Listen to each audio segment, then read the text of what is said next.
Hello, magandang umaga sa inyong lahat. Buksan natin yun. Kasi sa recording natin, masyado ako nangingitim. Lagyan natin yan. So magandang umaga sa inyong lahat. Ang aga-aga pa natin. So gusto ko lang i-welcome pagsimula natin ngayon. Si Micah from Binangonan. Micah, hello. And the baby Micah, kasama niya. Ang aga-aga niyan. Oo. Ang lalayo ng yun, galing pa ng Batangas. Yun, galing Lipa. Ang layo. Oo. Ano yan, mukhang nag-trip ang ating downlight. Ay, ano tawag yan? Spotlights. O, sige. Nasa series tayo ngayon. Meron pa tayong bisita. Bisita natin. Of course, si Kuya Trev. Siyempre, si Kuya Trev. Ang ating instructor. Instructor ni Mako yan eh. Sa, anong tawag niyan, Trev? Sa, Tama-tama sa iyo to, Trev. Langgam mo. Yan, nasa series tayong langgam. And of course, sa inyong lahat, welcome. I acknowledge yung time ninyo, yung preparations, ng aga-aga, masarap matulog, malamig sa gabi, mainit sa araw. Halatang halata, napapasok na niya ang summer. Ayan, summer na kaya yan. Pero ang blessing natin, ang ating aircon, medyo talagang lumalaban, Jeff. Pero palinisan natin yan, panlaban natin sa summer. Kailangan na yan. So welcome, may the Lord bless you today. Gusto ko lang i-remind ang bawat isa sa inyo, kung gusto nyo maging effective sa Christian life, get wisdom from God.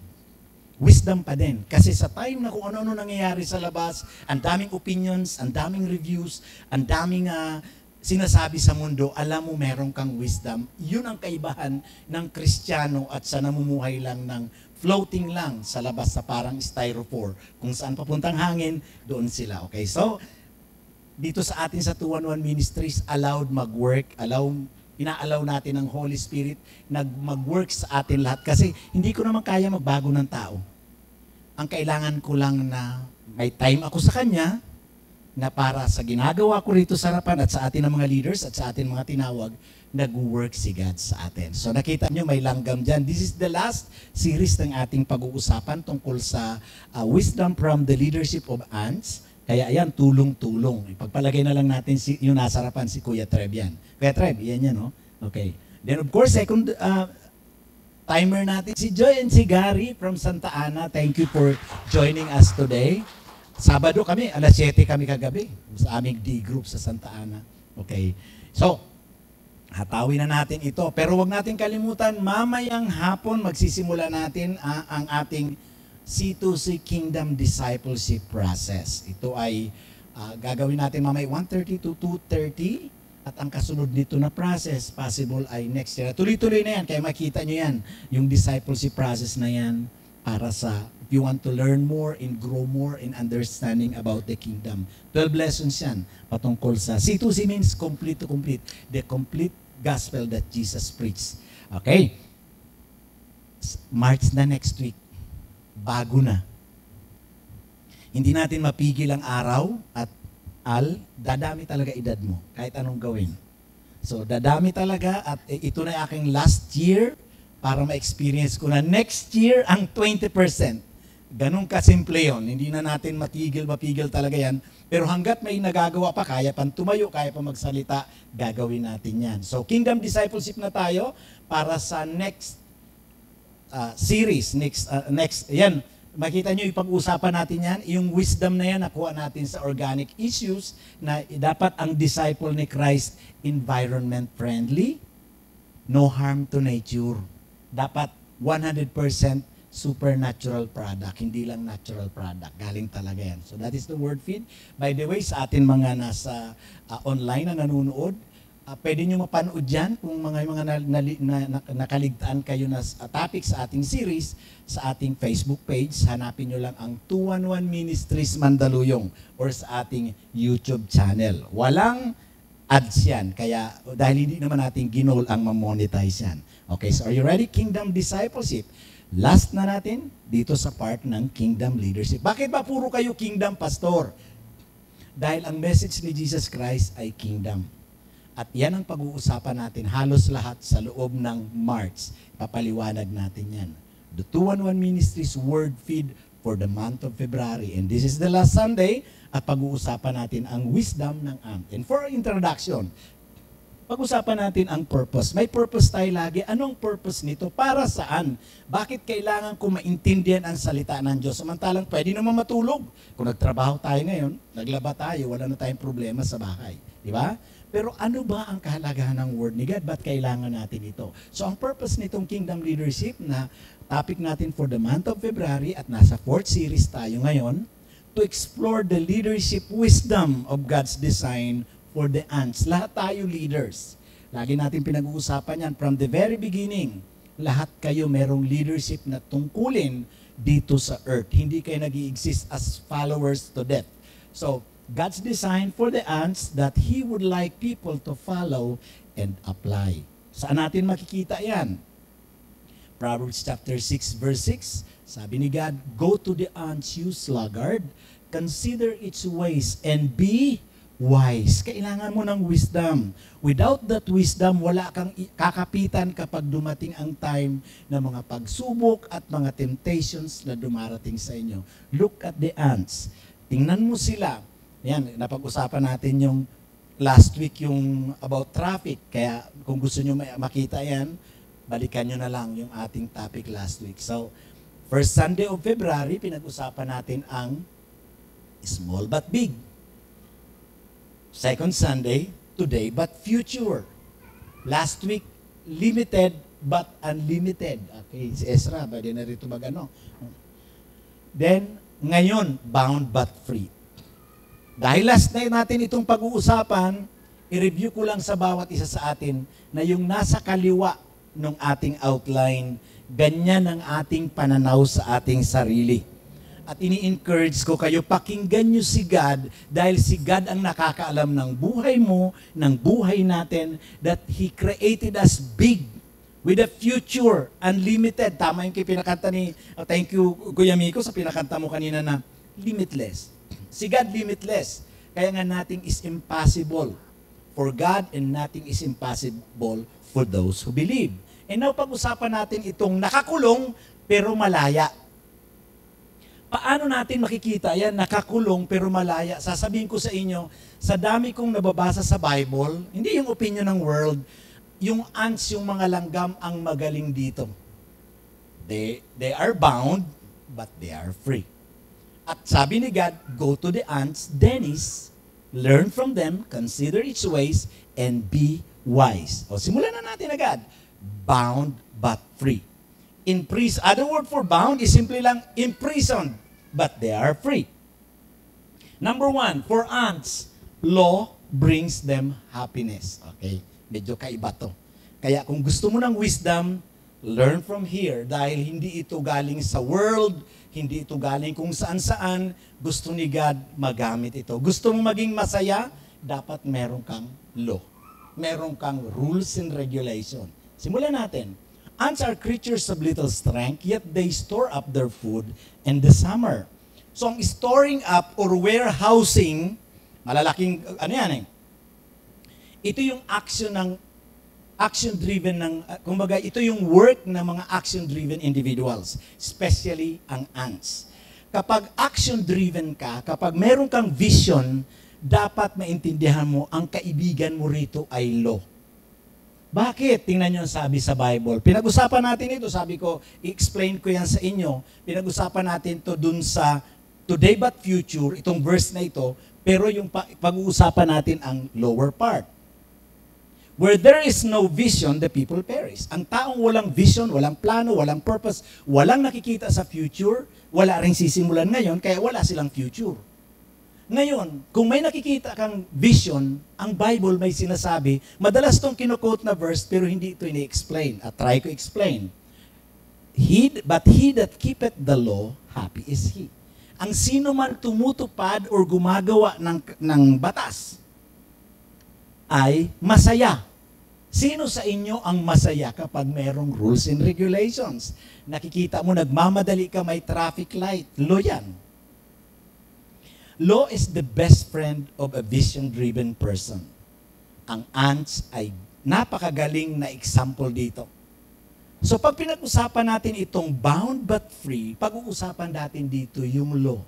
na inaayaw ng marami sa atin. Maaring galit ka dito. Ako galit din ako pag may pinag-usapan, puro batas, puro bawal. And I noticed nung nagbabasa ako ng Bible, ito yung reason kung bakit ako nagpastor, nagsiserve kay God, kasi ang dami kong maling notions.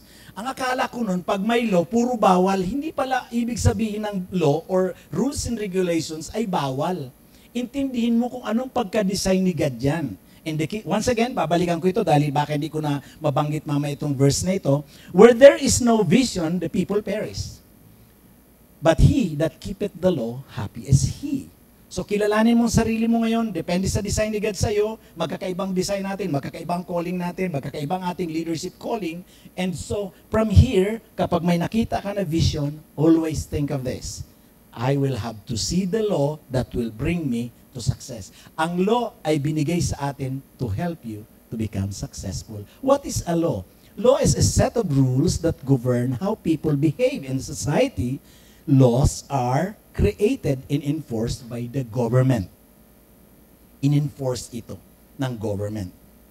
So, ayaw ko ng ganyan. Kaya marami nagre-rebelde, ayaw nila ng law. Ayaw nila ng batas. Which is, tama ka.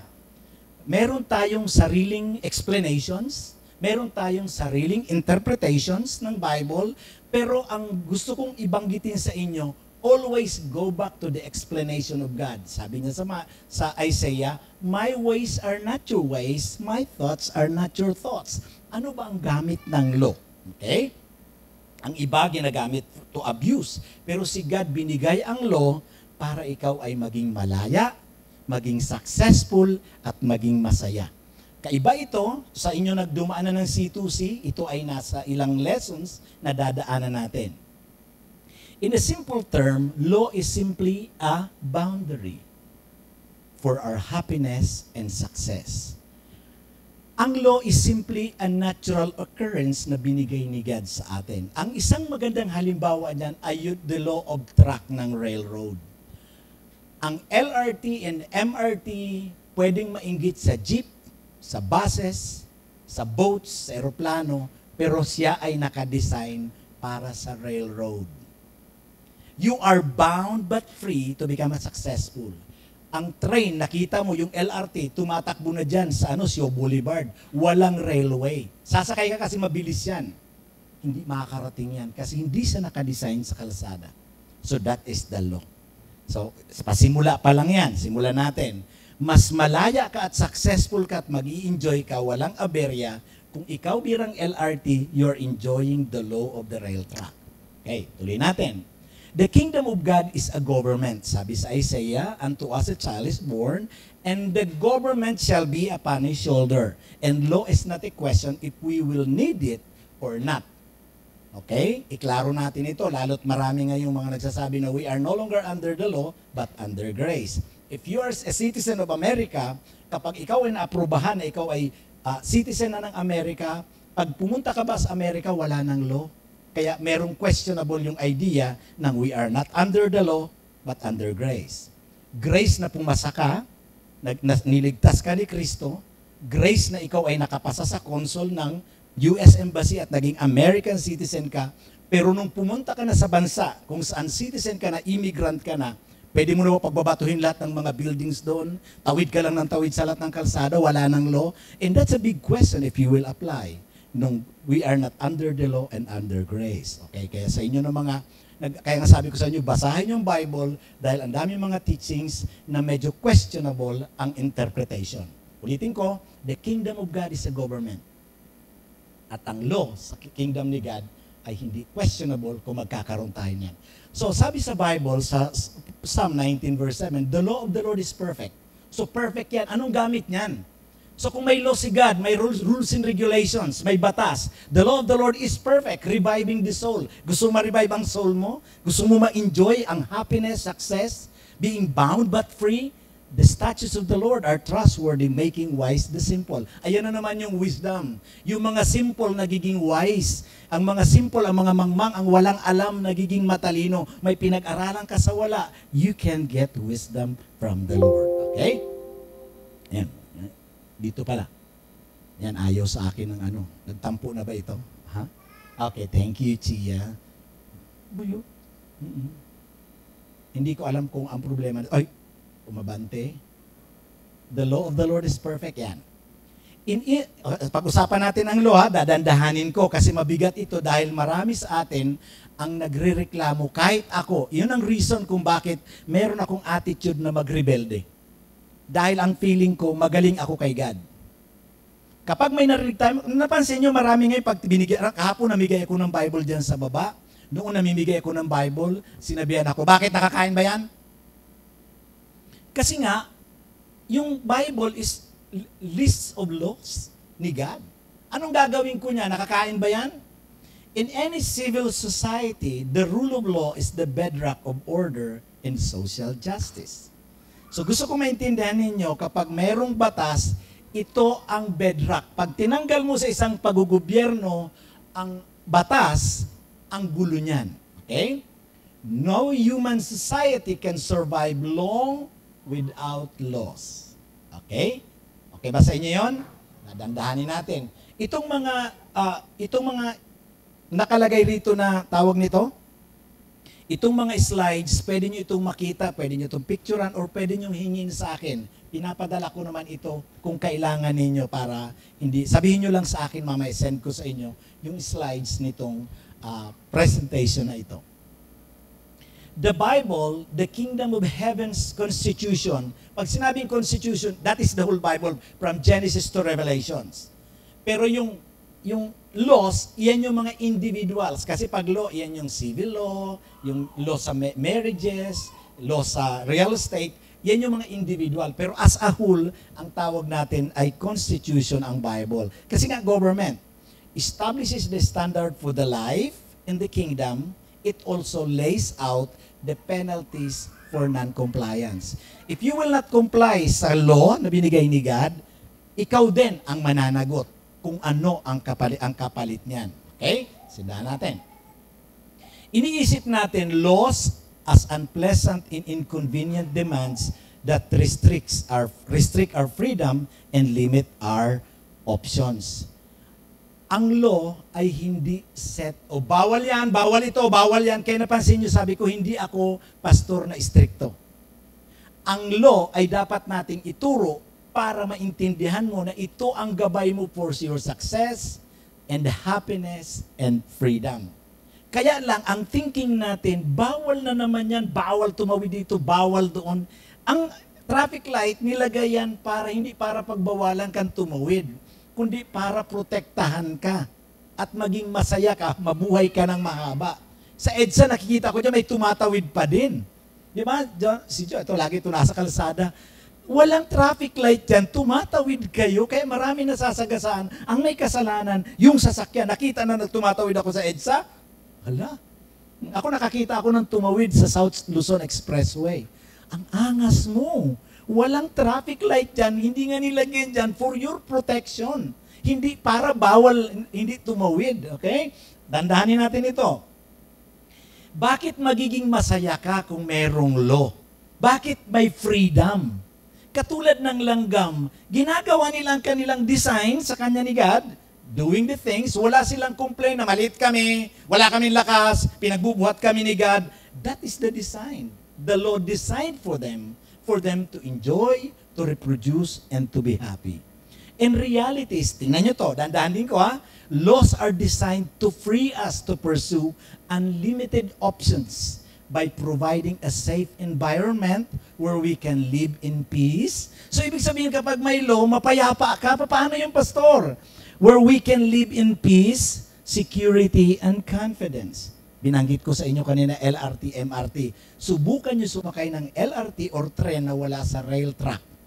Saan ka pupulutin niya? Nagmamadali ka na kasi nga, late ka na, at sumakay ka paglabas mo dyan, alis, may biyaheng Antipolo, MRT. Nakatigil dyan sa labas. Wala namang rail track dyan, saan pupulutin yan? Sisirain niya yung kalsada dahil iba ang gulong niya. Okay? Kaya magiging confident kapag sumakay ka na alam mo nagpa-follow sa law of nature itong nasakyan mo. Okay.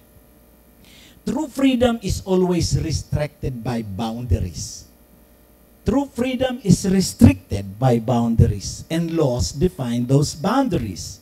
within those boundaries, we are free to thrive, prosper, and reach our full potential. Ang halimbawa na lang, subukan yung tanggalan ng rules and regulation or law ang iyong savings account. Ubus yan, Kate, tama? Kailangan bigyan mo ng restriction. Kaya nga, the true freedom is always restricted by boundaries. Kaya nga, bound but free. Kapag hindi mo nilagyan ng rules and regulation, disiplinahin ang sarili mo, wala kang boundary sa lahat ng ginagawa mo, ubus lahat ng pinaghirapan mo. That is the law. Okay? Gusto mo mag-prosper? Happy are those who keep the law. Yun yung happiness. Pero kapag hindi mo sinunod ang batas na ginawa mo dun sa rules and sa iyong savings, hindi ka magiging masaya. Kukunot ang noo mo. Kaya tama yung sabi sa Bible. Di ba? Without a vision, people perish, but those who keep the law, happy is he. So gusto nyo ma-reach ang inyong full potential? Consider the law of God dahil iba siya. All creation was designed to function by inherent principles of law. Ito, dadandahanin natin. Lahat tayo nilikha ni God na merong inherent, ibig sabihin, built-in principles of law na nakalagay sa atin na ayaw natin ito, tinatanggihan natin. Ang problema, mas matalino si God sa atin, pero tinatanggalan natin si God ng karapatan sa kanyang pagka-design sa atin. Like for example, ang built-in law. Maniwala ka man sa hindi sa law of gravity, nasa 10th floor ka, patakbo-takbo ka, nagja-jogging ako, exercise ako dito. Pagdating mo sa may bintana, tumuloy ka kasi hindi ako naniniwala sa law of gravity. Maniwala ka sa hindi, mangyayari ang law. Kaya nga mayroong mga barriers to protect you, hindi para pagbawalan ka, lumagpas ka ng pagtakbo sa 10th floor. Bintana na yan, hindi ako naniniwala dyan. Okay? Kaya nga yung mga ginagawa ni God sa Bible para sa iyong happiness, para ikaw ay mag-thrive at maging prosperous.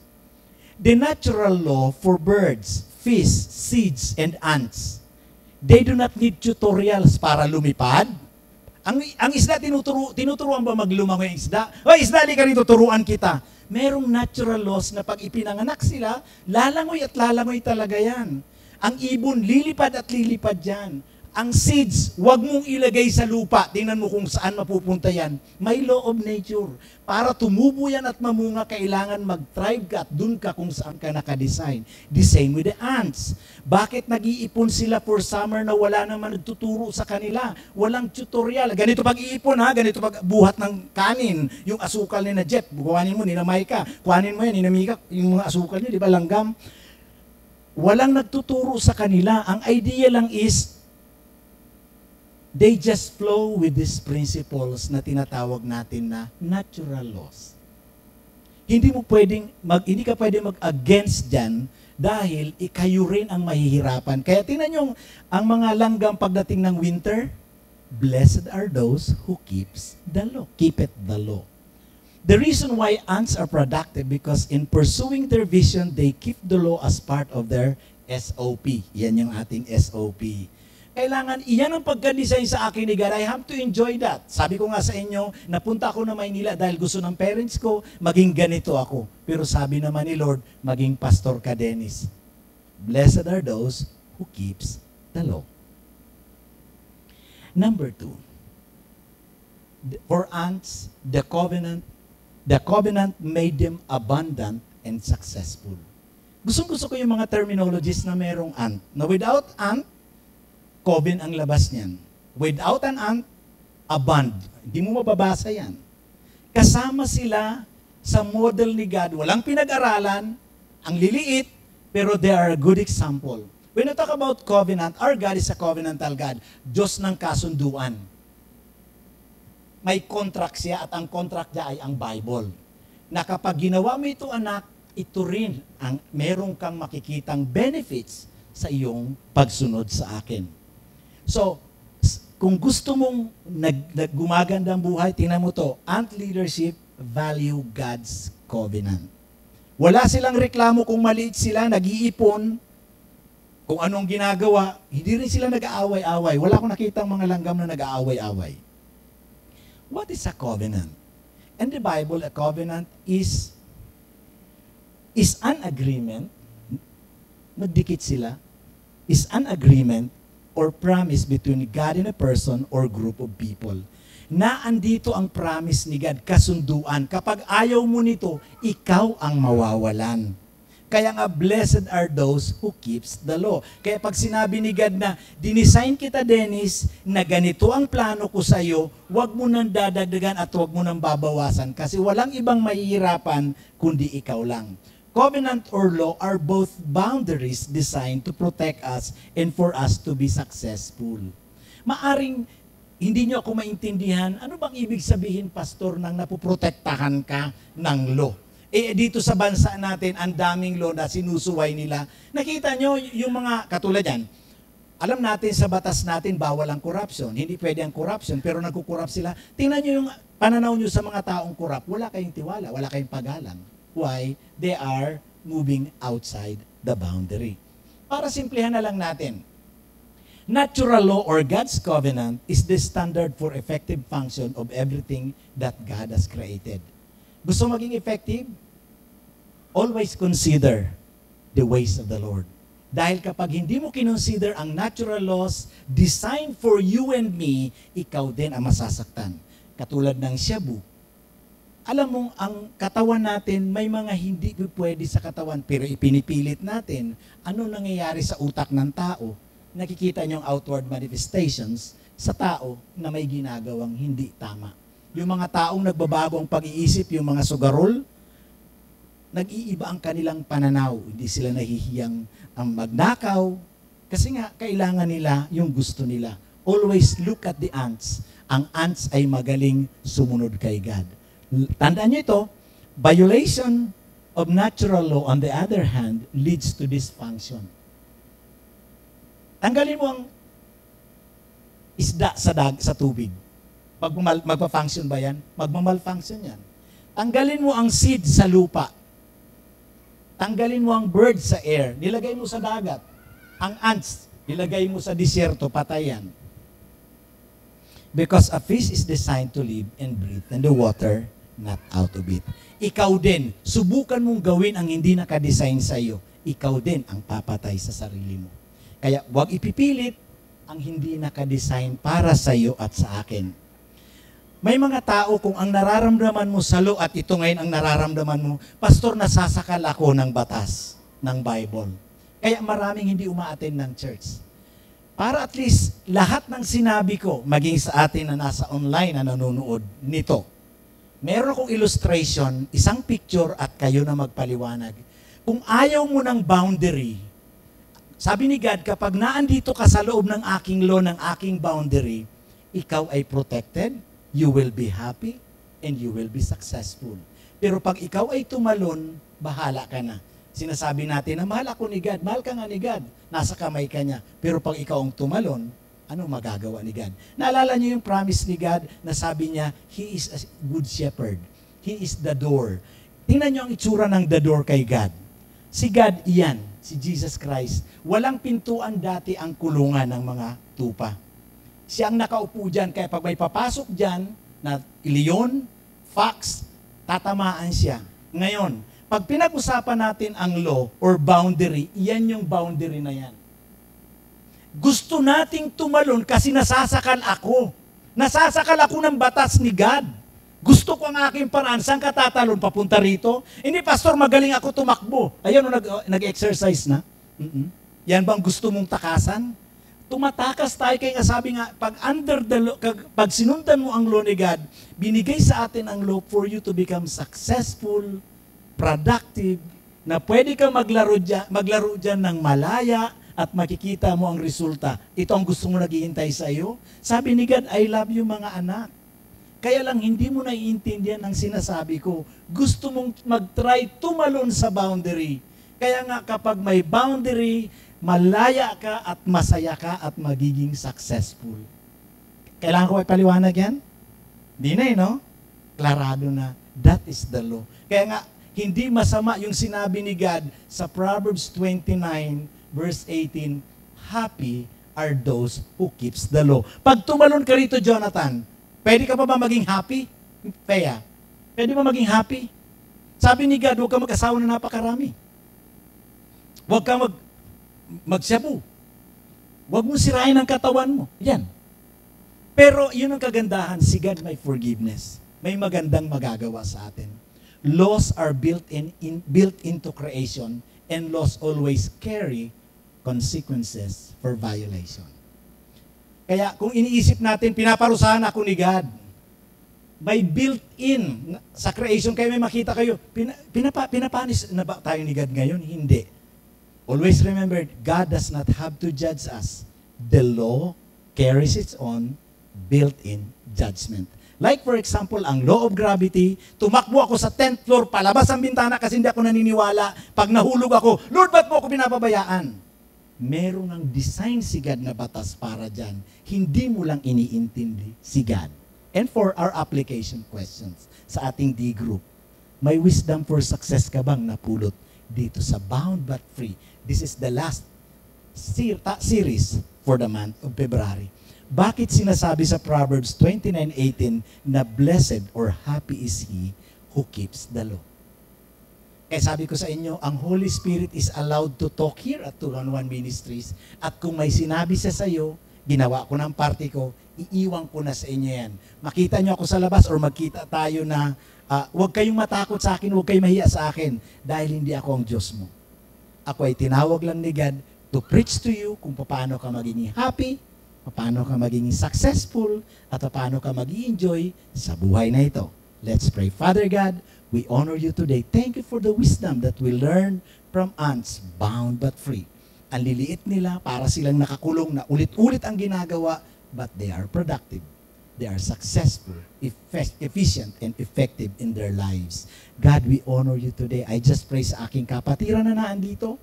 I just pray, God, sa mga narinig nila na anuman ito, ang pinakamagandang narinig ko at naintindihan ko, Lord, merong success at enjoyment sa buhay na dapat hindi kami alipin ng aming emotions, dapat hindi kami alipin ng aming nakikita, but we have to live by faith according to your standard.